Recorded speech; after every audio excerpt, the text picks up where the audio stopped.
पहला विवाह रुक्मिणी जी के साथ, दूसरा विवाह जागवंती जी के साथ। जागवंत की पुत्री जागवंती। श्री परीक्षित जी महाराज कहते हैं भगवान समझ में नहीं आया। जागवंत वही जो भालू शरीर से भगवान श्री राम जी की सेवा की है, हाँ वही जागवंत। पहले बड़े दीर्घजीवी लोग होते थे, उसमें भी सुर अंशिक सब कपि और रीछ, जितने भी कपि और बंदर और रीछ थे, भालू थे, सब देवताओं के अंश से प्रकट हुए थे। और हनुमान जी और जागवंत जी विशेष रूप से ब्रह्मा जी और शंकर जी के अंश से, इसलिए इनका तो क्या कहना। हनुमान जी तो अभी भी हैं।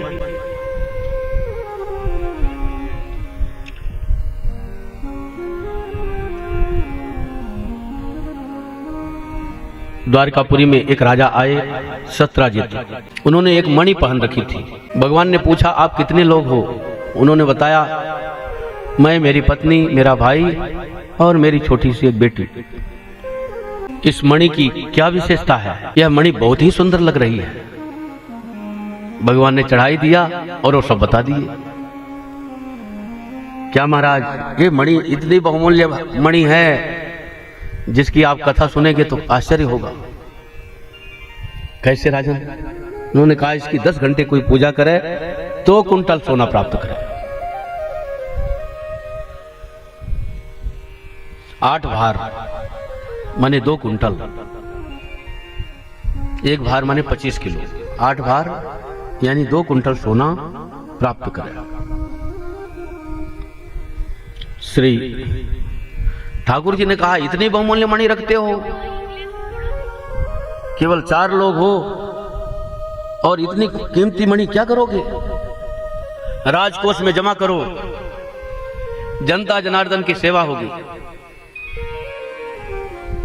सत्यराजित ने कहा महाराज मैं अपनी मणि नहीं दे सकता, आप चाहे नाराज हो चाहे प्रसन्न हो। भगवान ने कहा नाराज की क्या बात है, तुम्हारी मणि है, मैं क्यों नाराज होऊंगा। और भगवान जिसको प्राप्त करने का संकल्प कर ले, क्या बात है। कौन ऐसा संसार में है कि उसको बचा सके? उसको तो भगवान प्राप्त ही कर लेंगे। रुक्मिणी जी को प्राप्त करने का संकल्प किया ठाकुर जी, कितना उधेड़ बन लगाए, लेकिन प्राप्त कर लिया, प्राप्त कर लिया। चाहे जन हो चाहे धन हो, जिसको प्राप्त करने को सोच लेंगे उसको प्राप्त ही कर लेंगे।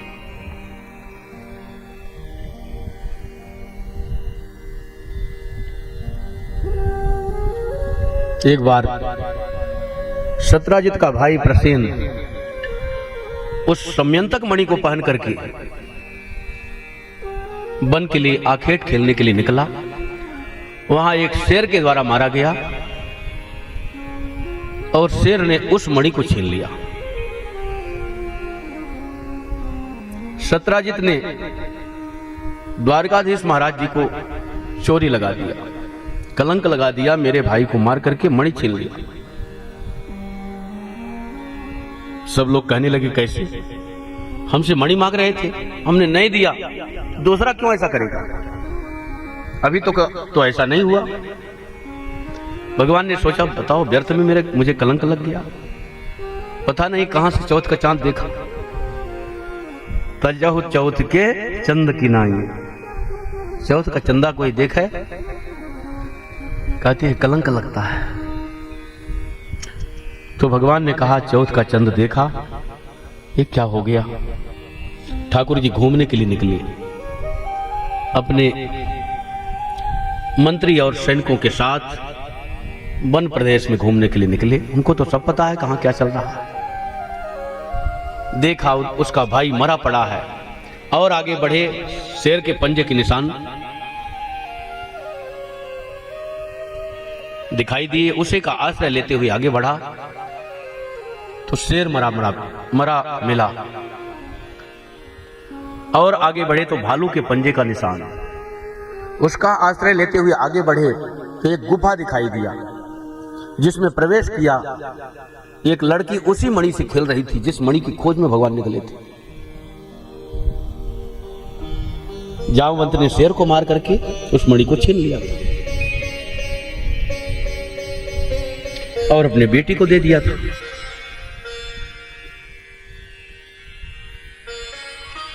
श्री द्वारकाधीश जी को देख करके वह कन्या भयभीत होकर के अपने पिता के पास गई और पिताजी अंदर से निकले, जावंत जी महाराज, और भिड़ गए द्वारकाधीश जी से। अब ऐसी घनघोर लड़ाई हुई, ऐसी लड़ाई हुई कि लगभग 18 दिन हो गए, कोई किसी से जीत नहीं रहा है, मल्ल युद्ध हो रहा है। भगवान ने सोचा अब इनको ज्ञान कराना चाहिए कि मैं हूं कौन। ठाकुर जी ने एक घूसा लगाया है, जरा हिसाब से जावंत जी की नस नस ढीली हो गई। जावंत जी महाराज भय बिन हो के प्रीत कायदे से लगा, पता चल गया कि ये कौन हो सकता है। उन्होंने कहा, हे भगवान, मैं जान गया आप हमारे राम जी हैं। ये लड़ाई क्यों हुई? भगवान श्री राघवेंद्र सरकार की सेना में जावंत जी थे और युद्ध में जावंत जी महाराज लड़ाई कम कर पाए थे, और जो करने के लिए आया तो उनके सामने कोई ठहरा नहीं। बहुत वीर थे। राज्य के बाद जब सब बानर और ऋष अपने अपने स्थान को गमन करने लगे तो जावंत जी महाराज ने श्री राम जी से कहा, हे प्रभु, मेरी एक इच्छा अधूरी रह गई। क्या बात है भगवान? मैंने युद्ध किया लेकिन मुझे संतोष नहीं हुआ, तो आपकी क्या इच्छा है? मेरी इच्छा है कि आपसे ही 2 हाथ हो जाए। भगवान ने कहा, इच्छा पूरे करेंगे। मैं तो सबकी इच्छा पूर्ण करता हूं, आपकी भी करूंगा, लेकिन नवे प्रभु सेवक ही समरकस, स्वामी सेवक का युद्ध कैसा? इस बार आपसे मैं नहीं लड़ पाऊंगा। अगला मेरा जन्म हो रहा है, लीला पुरुषोत्तम। ये मर्यादा पुरुषोत्तम का अवतार है, इसमें स्वामी सेवक का युद्ध ठीक नहीं है। लीला पुरुषोत्तम जब अवतार धारण करूंगा तो उसमें कोई भी लीला हो सकती है। और आज भगवान श्री कृष्ण ने जावंत से लड़ करके उन्हें संतुष्ट किया है और उन्हें ज्ञान कराया कि तुम अब संदेह में न रहो, मेरा अवतार हो चुका। श्री जावंत जी ने कहा, भगवान आप कैसे पधारे, कैसे मुझ पर कृपा करी। यहाँ मैं छिपकर गुफा में जंगल में रह रहा हूँ, आप कैसे मुझे ढूंढ निकाला। भगवान ने कहा, जावंत जी, मेरे भक्त कहीं भी हों हम तो उनके पास पहुंच ही जाते हैं। देश काल दिश विदिशहु माही, कहा सो कहाँ जहाँ प्रभु नाही। भगवान तो पहुंच ही जाते हैं। और दूसरे, मुझे एक काम है, ये जो आपकी बच्ची समयंतक मणि से खेल रही है, इसी को ढूंढने के लिए मैं आया हूँ। इसके लिए मुझे बहुत बड़ा कलंक लग गया है, इसे मुझे प्रदान करिए। जामवंत जी ने कहा कि कोई बात नहीं है, मणि कोई बहुत बड़ी बात नहीं, भगवान आपके लिए तो मेरा सर्वस्व है, परंतु मैं इस मणि को लड़की को दे चुका हूँ और लड़की को दी हुई वस्तु कहाँ वापस नहीं किया जाता है। ऐसा करें भगवान, मुझे अब भजन करना है, बहुत वृद्ध हो गया, अब शरीर भी रखने की इच्छा नहीं है और ना ही ये जो बच्ची है इसका ब्याह भी हो जाए तो अच्छा रहेगा। तो इस बच्ची को आप ग्रहण करिए और मणि को भी ग्रहण करो। भगवान ने सहर्ष ग्रहण किया। इस प्रकार से भगवान श्री कृष्ण का दूसरा विवाह जावंती जी के साथ जावंती महाराज ने कर दिया। दूसरी पत्नी भगवान श्री द्वारकाधीश जी की जावंती जी हुई। ले आकर के मणि दिया सत्राजित जी महाराज को। सत्राजित बड़े लज्जित हुए, व्यर्थ में मैंने कलंक लगाया, ये तो शेर ने मार दिया मेरे भाई। सब राजा उसे कोसने लग गए कि आप द्वारकाधीश जी को झूठा कलंक लगाया। श्री सत्राजित ने सोचा सबका मुख कैसे बंद करूं, इसके लिए उन्होंने अपनी बेटी का ब्याह द्वारिकाधीश जी के साथ किया, जिसका नाम है सत्यभामा। इस प्रकार से भगवान श्री द्वारिकाधीश जी का तीसरा ब्याह सत्यभामा के साथ हुआ। उस मणि को भी देने लगा। द्वारिकाधीश जी ने कहा, अब मुझे मणि नहीं चाहिए, तुम्हें इसकी सेवा पूरा करो, यदि आपकी इच्छा पड़े तो धन देना, दे देना, इससे जो निकलेगा, लेकिन मैं मणि नहीं छू सकता। आप एक बार मना कर चुके हो, अब मैं इसे नहीं छू सकता। मैं तो पहले ही मांग चुका था, अब शादी ब्याह के बाद दे रहे, अब नहीं लेना है। भगवान ने उसको लिया नहीं। इस प्रकार से भगवान एक बार अर्जुन के साथ घूमने जा रहे थे वन में। वहां एक सांवली सलोनी कन्या यमुना के किनारे तपस्या में बैठी हुई थी।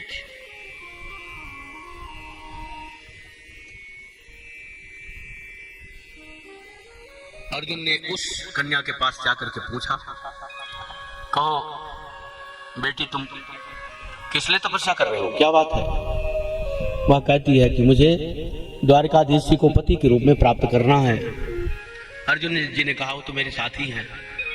और अर्जुन जी पंडित बन गए और सुंदर श्याम सुंदर का विवाह श्री द्वारिकाधीश जी के साथ कालिंदी जी का हो गया। सूर्य की पुत्री यमराज की बहन श्री कालिंदी जी का विवाह भगवान श्री द्वारिकाधीश जी के साथ हुआ।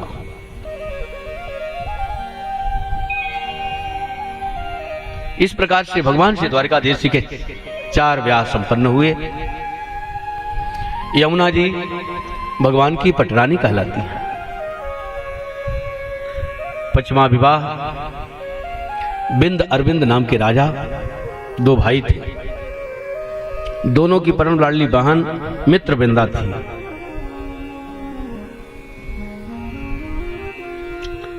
उन लोगों ने अपनी बहन का विवाह द्वारिकाधीश जी के साथ किया।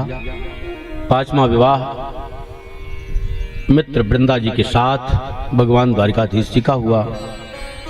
6ठा विवाह सत्या जी के साथ हुआ।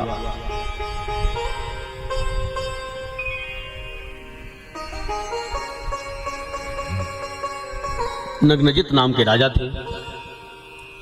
उनके 7 बैल थे, बड़े यशस्वी बलशाली बैल थे। उनकी शर्त थी, जो हमारे 7 बैलों को एक साथ कोई वीर नाथ देगा, मैं उसके साथ अपनी बेटी का ब्याह करूंगा। भगवान श्री कृष्ण ने ऐसा ही किया। और 6वां विवाह नग्नजिती, उनका दूसरा नाम सत्या भी है, तो उनके साथ नग्नजित नाम के राजा थे, इसलिए उनकी बेटी का नाम नग्नजिती यानी सत्या था। उसका विवाह भगवान के साथ हुआ। और 7वां विवाह भद्रा जी के साथ हुआ। 8वां विवाह लक्ष्मणा जी के साथ हुआ। इस प्रकार से भगवान श्री द्वारिकाधीश जी के 8 विवाह हुए। अष्टपटरानी भगवान श्री द्वारिकाधीश जी की हुई।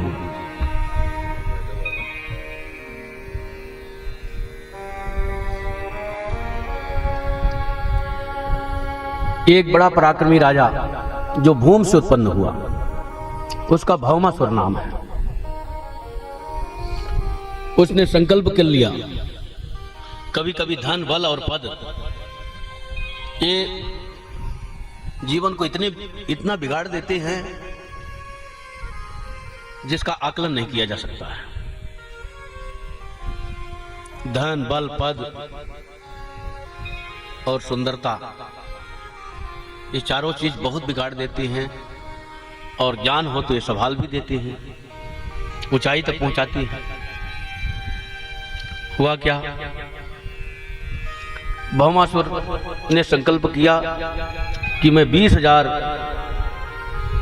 राजकन्याओं को हरण करके एक साथ ब्याह करूंगा और बड़े बड़े राजघराने की कन्याओं को जबरदस्ती छीन करके ले आता और अपने कारागार में जमा करता जाता।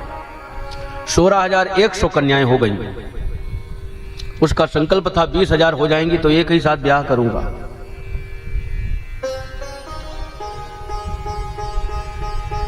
जाकर के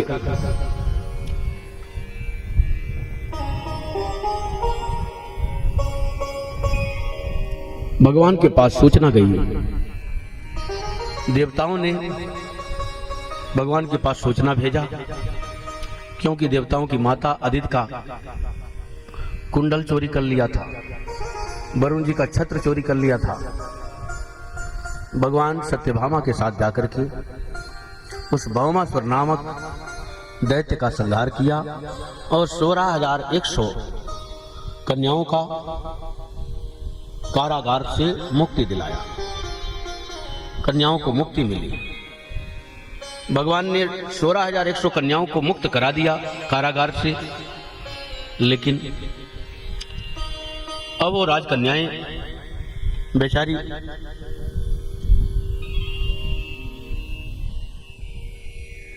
अपने आंखों में अश्रु भरे हुए, उन्हें समझ नहीं आता कि मैं क्या करूं तो करूं क्या। या तो कुमार्ग में चली जाएं अथवा विष खाकर फांसी लगा करके जल में डूब करके अपना प्राणांत कर लें, या मनमुखी ढंग से कहीं भी कुमार्ग में चली जाएं, क्योंकि कोई राजवंश का राजकुमार उन्हें नहीं स्वीकार करेगा। पहले ऐसा ही हिसाब था, क्योंकि दैत्य के कारागार में रहने के कारण उन्हें कोई स्वीकार नहीं करेगा। श्री द्वारकाधीश जी उन राजकन्याओं की तरफ देखा, दीन अवस्था में देख करके भगवान ने उनसे कहा, यदि आपको बुरा न लगे तो मेरे साथ एक ही मंडप में सबका ब्याह हो जाए। राजकन्याएं निहाल हो गई। ऐसा वर जिसके लिए रुक्मिणी जी भी तपस्या करी है छोटे से लेकर के, ऐसा वर उन्हें सहज में प्राप्त हो रहा।